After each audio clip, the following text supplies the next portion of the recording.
So our next presentation is Missed Trips and Missed Opportunities, Accessibility and Surprise Travel in Canada by Yuxin Miao from University of North Carolina. So Yuxin, please share your screen.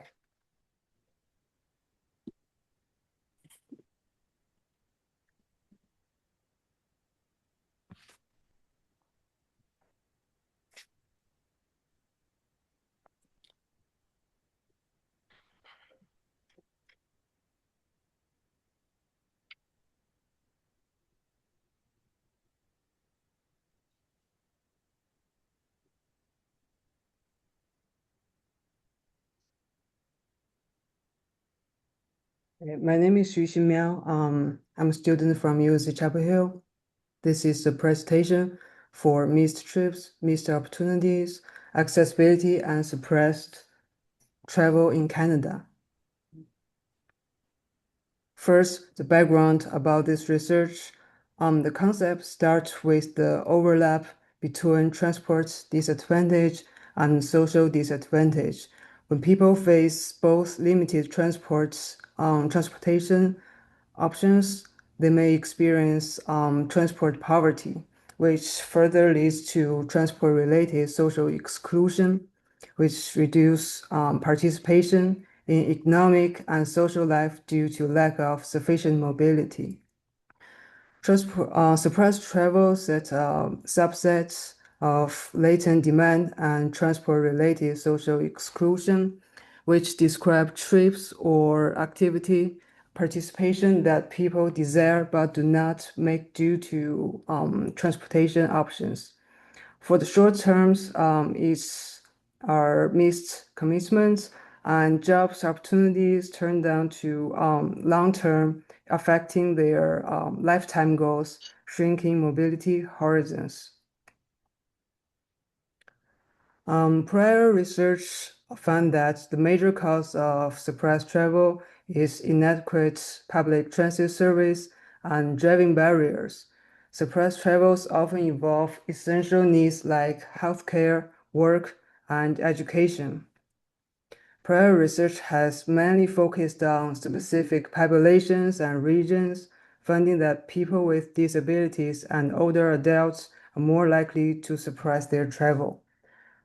However, there's a research gap that most research are focused on suppressed trips with less attention to missed opportunities. So there's a need for more comprehensive studies across broader populations and areas. We have three research questions. First, how common is travel suppression and how does this vary across the population? What social demographic and geographic factors are associated with an individual missing trips due to problems of transportation?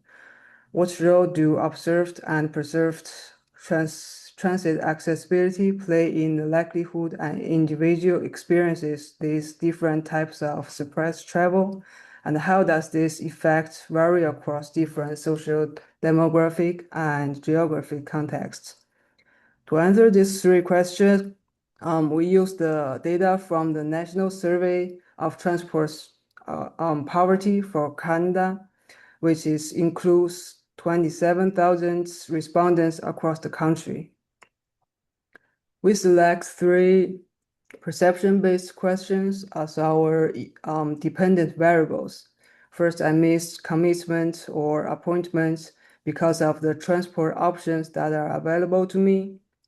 I have had to decline employment opportunities because of my transport situation.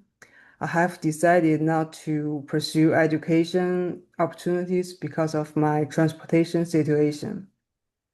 Missed appointments are considered as a moderate level of suppression, and declining employment and education opportunities are considered more severe outcomes of suppression.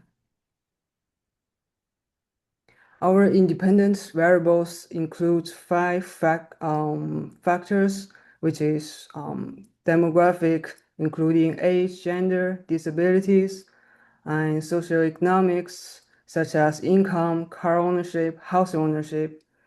CMA types, which is based on population size as our geographic factors, observed and perceived accessibility to measure transit access to jobs and healthcare.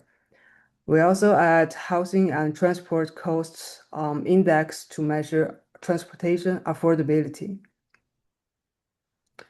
To answer our research questions, we first conduct descriptive analysis to identify disparities in suppression, ordinary least squares to identify associations, double machine learning for robustness tests and subgroups analysis.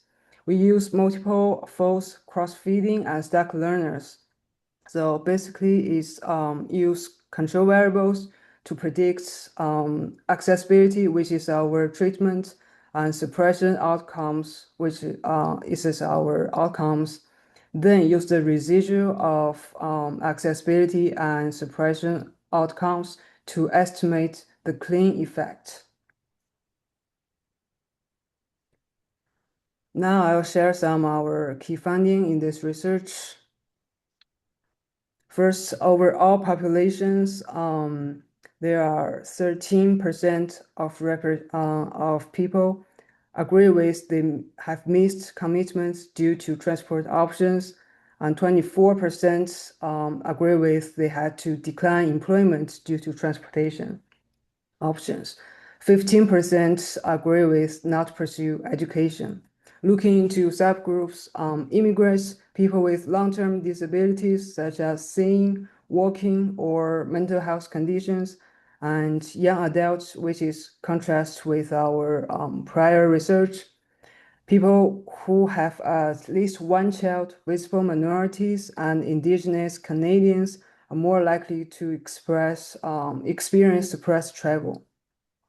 In terms of socioeconomic teenies, low-income respondents and people without cars are more likely to experience suppressed travel.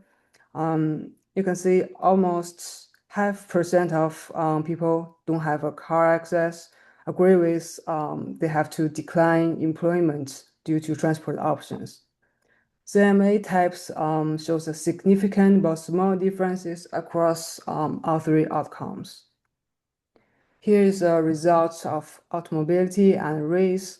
You can see there's a threshold between 0 and 1 cars, and in terms of race, there's also a significant differences between white and visible minorities and indigenous.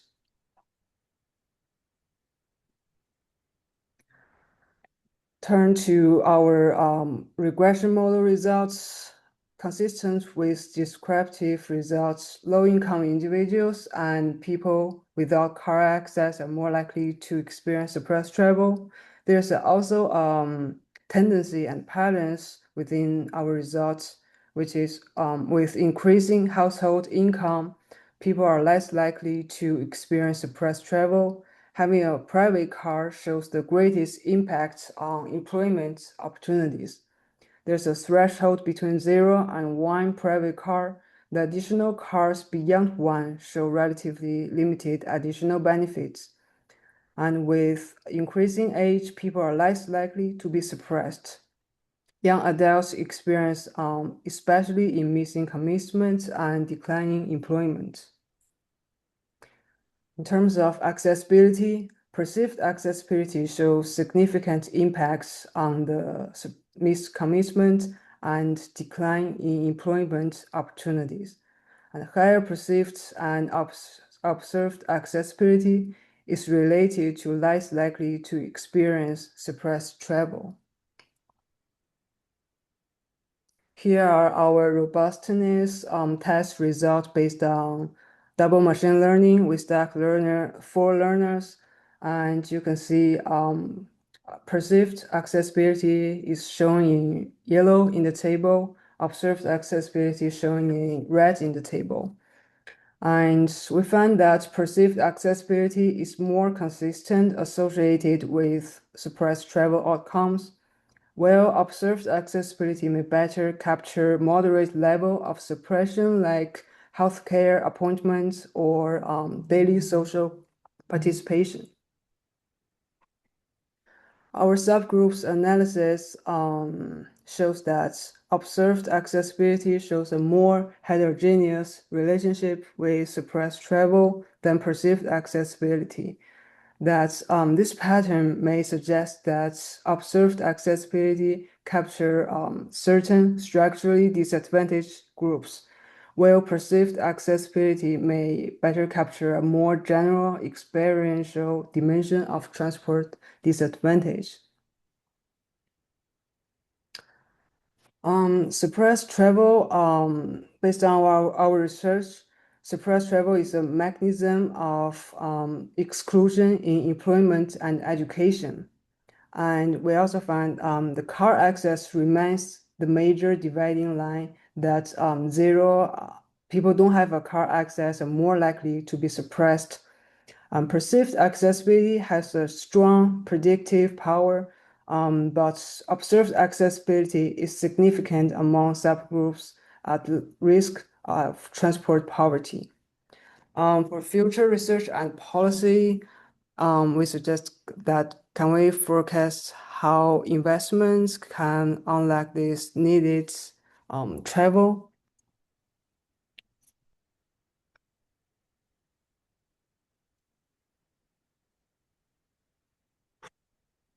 And here's our subgroups analysis based on double machine learning. We can find this is observed accessibility and easy reach doctor, pharmacy, healthcare, and jobs are the perceived accessibility results.